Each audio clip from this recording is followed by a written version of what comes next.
Good morning. Dan Earhart here with the rest of the news for Thursday, October 13th. It was a year ago that 33 miners were pulled up in Chile. Paul Simon, 70 today. Sammy Hagar, 64. Cousin Brucey, 74. Hello, New York City. Look out. Zuccotti Park is scheduled to be cleaned tomorrow. Owner Brookfield Properties is asking everyone to give it a rest for the day. Occupiers say they're doing a good job picking up after themselves. The mayor stopped by yesterday and said they can return on Saturday. A similar tale overnight in Seattle as Mayor Mike McGinn asked Westlake Park occupiers to move it to City Hall but was turned down. Sad news this morning as Bloomberg reports that Wall Street executives are anxious and angry and say the era of decline and disappointment for bankers may not end for years. They blame government interference and persecution. Now, I'm not sure we've appreciated how bankers as a class feel persecuted.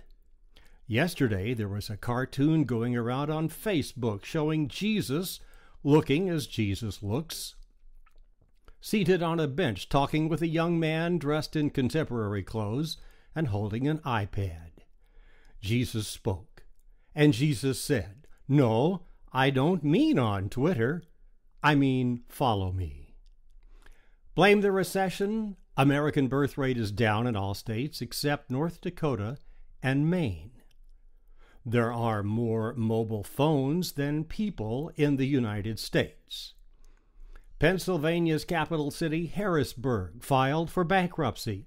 Oh, and about that great service that American bankers tout as they raise debit card fees, well, what Americans don't get that European customers do is security.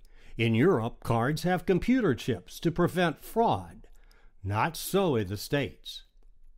In Queens last week, 111 people were arrested in an international scam that bilked people's credit cards, frequently after it was used at a restaurant where a card skimmer worked.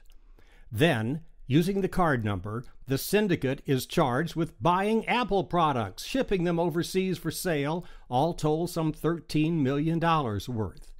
You can email me at dan@therestofthenews.com.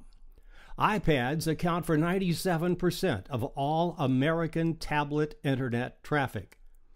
There's now an iPad Facebook app. And Apple shareholders want a dividend, and they want a dividend now, as the company negotiates with producers to put movies on their iCloud. That's good news for Netflix. Until tomorrow's thrilling update of the rest of the news, we join arms in solidarity with the persecuted bankers and remember the new Colossus. Keep ancient lands, your storied pomp, give me your tired, your poor, your huddled masses of persecuted bankers yearning to pillage